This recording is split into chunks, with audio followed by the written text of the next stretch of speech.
Hey folks, this is Mighty Quinn again. I had to do one more video out here because it's utterly gorgeous. Can't turn down this scenery. Just making sure nobody's around. This is my shame story. It's a hard one to do. It's a hard story to tell, and it's exceedingly important.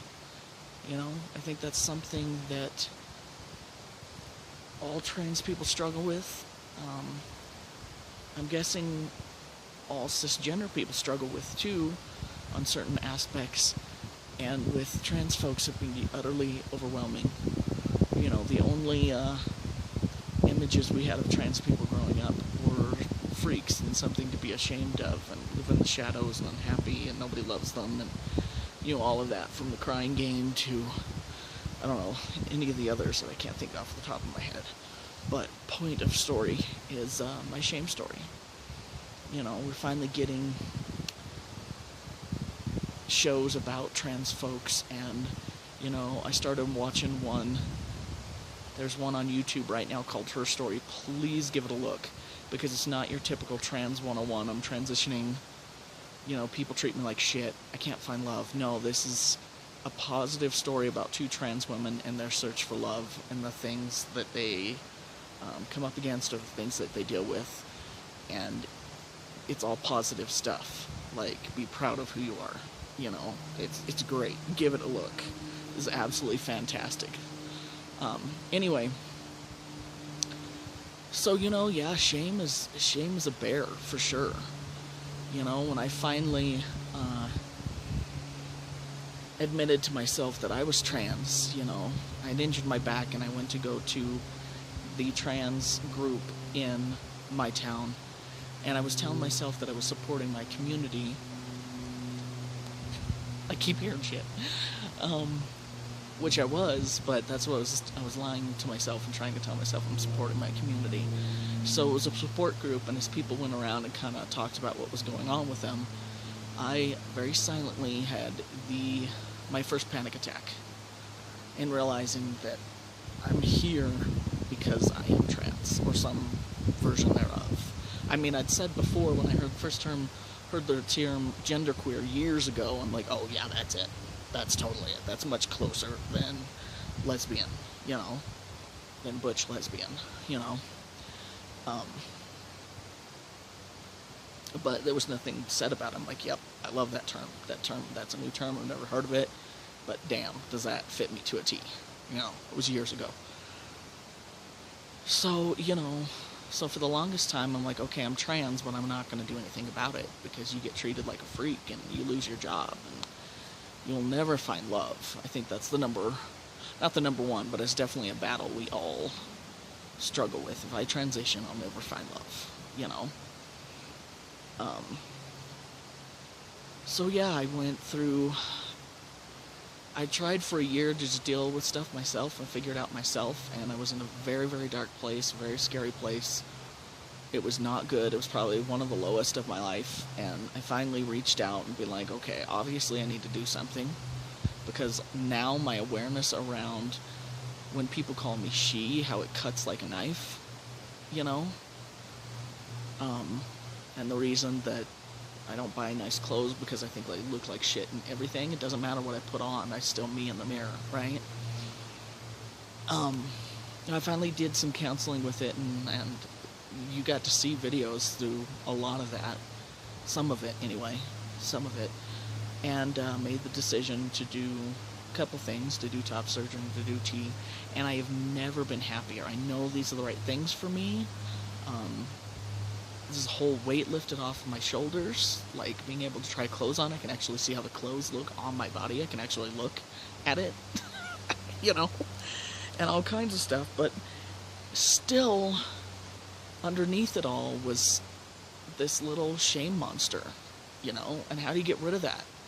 And every time I'd go to a conference, you know, and there'd be something on shame, I would go to that workshop, and it would be, you know, standing room only. It would be just spilling out, you know, and I got tips and tricks, and, you know, Brene Brown, Gifts of Imperfection, helped insanely. That finally gave me the courage to do it despite of everything, to transition.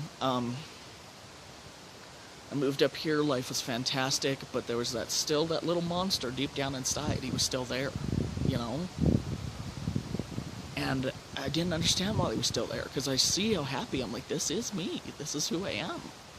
And in dating, and people were, you know, enjoying seeing the new version of me, seeing the happy me. You know, people who have never met me just can't imagine, you know. Still having the monster there, though, so. And if anything would happen, it would just tap right into the shame. Like, if people cheated me on purpose, if they made screwed up remarks on purpose, it would just tap right back into that. You know, and then I'd be tempted to go back into old habits, like cutting myself, or drinking to the point of not goodness. You know, I never passed out or anything and like that, but definitely drinking too much and whatever, abusing substances, but so it was still there, and it didn't take much for people to bring it back out, you know. It would be a teeny little, it was always shrinking, but it was always there, you know. It was like the monkey on your back. And then the stuff went down at Charlie's gay bar here in Denver, where gay guys were peeking at me through the slats in the bathroom and then running off giggling, trying to see what I was packing, you know. I know people were whispering because somebody else came up to me. He was a very sweet gay man, saying, fuck all these guys, don't let them, you know, just saying very positive stuff. To hell with everybody, be who you are, you know. So my imagination that people were whispering about me is not, was not unfounded because of that. So I know, you know. And then when I went outside, and some girl came up to me and she goes, you know, I don't care what you are, like, I'm a thing. You know, there are genderless things you can say. Like who? Not what? Is this I'm a fucking river monster or something? I don't know. But and then she started running off and was getting close to traffic on Colfax. So I was trying to talk to her friends and be like, hey, you better grab her, look where she's going. And that's what I was trying to say, is like, go get your friend, she's fucked up and she's about to get hit by a car. And they were, you know, the one lesbian was saying, you better get the fuck away from me, and started shoving me and was trying to get me in a fight. And I finally lost, well, I didn't lose my temper, I just raised my voice and said, shut the fuck up and listen to me, your friend is about to walk into traffic. And then she finally stopped and went and took care of her friend. I'm like, dude, I mean, it was so bizarre. But anyway, that night, all those things together really brought up the shame. And, you know, I held it in, and I went home, and I was trying to not fall into old habits. You know, I'm really over the cutting. I'm tired of having to hide spots on my leg and shit like that. It gets old, and then it just brings up more shame. Like, it's a 2-second release of endorphins and takes your mind off your emotional pain, but then you have to deal with you got all this shit, you know, for the couple of weeks that it takes to heal or whatever, because I never cut that deep. You got to deal with all that crap, and that just brings up the shame monster even more. Like, who would do this? Who would cut themselves, you know? So I managed to not cut myself that night, but I did put my hand through a mirror and gave myself a pretty decent scar. Cut myself pretty good, you know. But so I guess that's a version of cutting, but at least I didn't, you know, fall into the other stuff. So anyway, I got up the next day and just wanted to disappear into existence, and was very, I was trying to protect feelings but I guess I shouldn't. I should be 100% honest. It was very suicidal. I went on a hike by myself in this beautiful place that had a cliff, and was seriously thinking how easy it would be to just fall over, you know, and stupid shit like that, you know. I didn't do it, though. I came home. I reached out to my adventure buddy. She took me hiking, and that helped more than I could possibly imagine, and definitely solidified a friendship, you know, like you wouldn't believe. I didn't talk to some other friends because, you know, my best friend and his wife, only because that was her birthday. I didn't want to ruin her birthday. You know, I didn't want to put this big damper on stuff.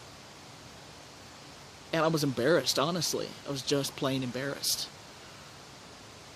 that I still was struggling with this monster, you know. And I had thoughts of not going to Pride at all, being like, fuck it. Like, you know, I've had flack from the gay community, and maybe I need to step away with that, and the thought of losing the gay community was really fucking hard. I mean, I love being a part of that community. I never want to lose them. I've been working for them with activism shit since I came out, you know. So they're my family. That's the last thing I wanted to do, you know. And so Pride was coming up, and, you know, I wanted to march with the trans pride again, but I had all this shame shit. I'm like, I don't think I can take something else happening, and all this was occurring, and then the Orlando Pulse thing happened. And I think a lot of queer folks experienced this, and maybe people of color. I couldn't possibly speak for that because I'm not that, but I would imagine that would be a thing too. And it hit home very, very hard. It felt very, very personal, and I don't care what the news and all that shit says. That dude went in there to kill queer people. That's all there is to it, you know. Doesn't matter whether or not he was queer himself, you know, or bi or whatever we want to say. He was still going in there to kill queer people. I'm not even sure that's true or not. But anyway, point of the matter is that was a hate crime. Don't sweep it under the rug. And the grief over that was just horrible, you know, and I wanted to do something, anything, you know. They were doing counseling down at the center, and they were doing all kinds of stuff, and it was amazing. And I spent a lot of time thinking, like, what do I do with this grief? What do I do for these folks? You know, what can I possibly do, and how do I heal from the grief, you know? And in the end, it's like, you know, my thoughts went a billion different places, but at the end of the day, it was like, how can you be ashamed of yourself when these folks, I'm not wording this properly, or the way that I want to word it, I should say, but at the end of the day, it was like, these folks lost their lives, and they don't get to live. And there was a lot of talk of live for them, you know, and I think that's a beautiful, wonderful thing, and yes, I'm going to live for them. But in order to truly, truly live for the victims of this, and the New Orleans nightclub that I believed happened, they set it on fire like 1976 and killed a ton of gay men. I believe that was 1976. For all the people that have died by hate crimes and the trans people that have been murdered, what is the number one thing that I can do? And that's live out loud, continue my activism. And then the last little bit that chimed in my head was, and be proud of who you are. No more shame. You know, just let it go. It's not yours, that's what society thinks. Be proud of who you are. Be damn proud, you know. And I sat with that for a few days, and I'm like, I really think that's it. I think this is the day that I let my shame go. This is the day that I let my shame die, you know, and not let other people win. And so I sat with that, and I'm like, I have to walk in pride. I have to be in the pride parade. I have to show my trans pride. And there's no way in hell I'm not going to pride after that happens. So, you know, I rounded up peeps I love, and even some peeps showed up in the trans pride that I wasn't expecting, that I was really glad to see, because I haven't seen this person in a while, and I wanted to hang out with them again. And we marched in the trans pride parade, and it was fucking powerful, and it was amazing. And when I passed, we were walking on Colfax, and my adventure buddy saw me and knew the struggles, and she instantly started bawling, and we hugged for a ridiculous amount of time, and their partner too. And kind of like, that's the thing. That was it. I'm letting go of this forever. And honestly, I have. There are places that I am not out simply for safety or simply to make life easier. It's like the new job. I'm not sure if I'm going to come out, or at least not for quite some time. We'll see. Just because my work is very much not about me. It's about the patients I'm taking care of. And when everybody was asking me 5 billion questions or microaggressing, misgendering me on purpose or whatever, it really took away from my ability to care for people, and I'm not going to let that happen, especially at this location, because there's a lot of queer folks that come in here, which makes me insanely happy, but I need to focus on them. So maybe at one point, I'd like to get a safe zone sticker with a T in the middle for my name badge. I'm not guessing most people would know what that is anyway, so but I honestly did. I made the decision to let go of it then and there. And it's not this pit, this feeling of having it in the pit of my stomach always being there. Somewhat. I'm proud of the life that I've lived. What an amazing life that I have lived so far. And I'm only 39, I have so many more years I'm letting go of all the fears of that you have a transition, I'll just one day at a time. I'll take everything one day at a time, and I'm going to live my life happy and proud for all those that can't. They're in different parts of the world and simply can't because of safety or whatever reasons. I have a lot of opportunities, to do the testosterone, to get the surgery. Even though I paid for it myself, it's because I have a good job and a good education that I was able to do that,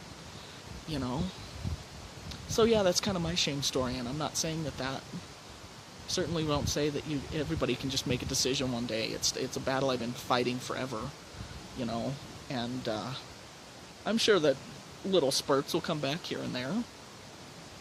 I mean, we're only human. We have moments of that. And I'll just keep battling it and keep being proud of who I am. I truly, for the first time, feel so damn proud without that little bit of shame in there. And for me, what works is I like to keep a Brene Brown book. Like, she has a new book out. I'll read segments of it. I might put it down for months and be like, I'm feeling a little, I better pick up Brene again, or go back to the Gifts of Imperfection and read a chapter here and there. Just a reminder, that nobody's perfect, and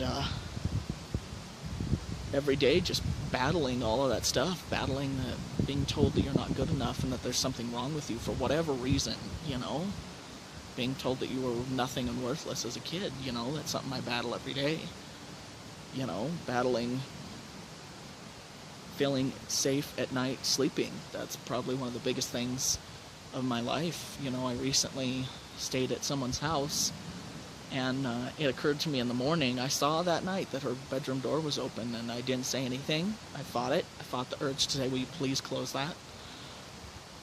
And I woke up the next morning and realized that I slept with the bedroom door open. And that's huge for me. That is fucking huge. And there wasn't a dog in the house, I mean, I don't know, that may seem little to some people, but when you grew up propping a bottle against your bedroom door at night, so you knew if somebody came in, and never really sleeping deeply because you didn't know if somebody was coming in, that's a big deal. It's a big deal to be able to sleep with the door open. So, making strides every day, and just treat each other gently and build each other up. I mean, we know that I have a family of trans folks on Facebook that I absolutely love dearly, and they're the kinds that are not afraid to be vulnerable and put it out there when they're struggling, Like, I'm having a rough time, or some of them just get very, very quiet when I know they're not quiet people. And I shoot them a quick text and tell them, this is the reasons I love you, and this is the reasons you should be proud, or trying to stop and say,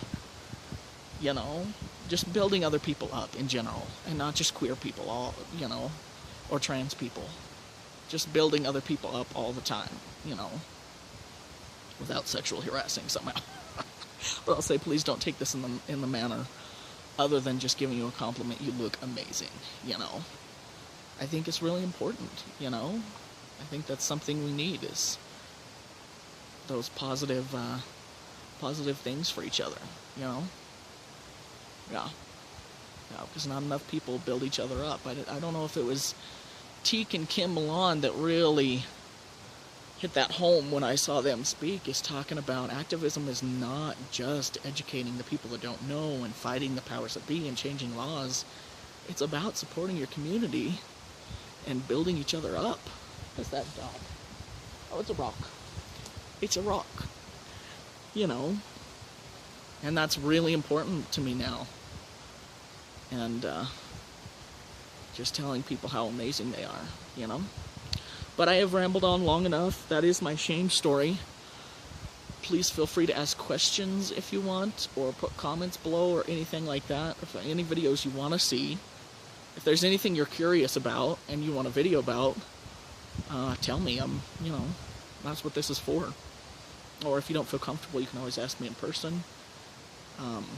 If you are trans and you haven't come out to anybody, you know, hang in there. Shit gets better. It truly gets better. My life is utterly incredible. I'm so happy. You know, and for all those people struggling with shame from whatever, please hang in there. You are loved. And you are amazing. You know? Alright. It's getting kind of chilly. I suppose I better head back to my camp. I'm going to find an alternate route and see how long it takes me. So, anyway, that is it. Love and peace.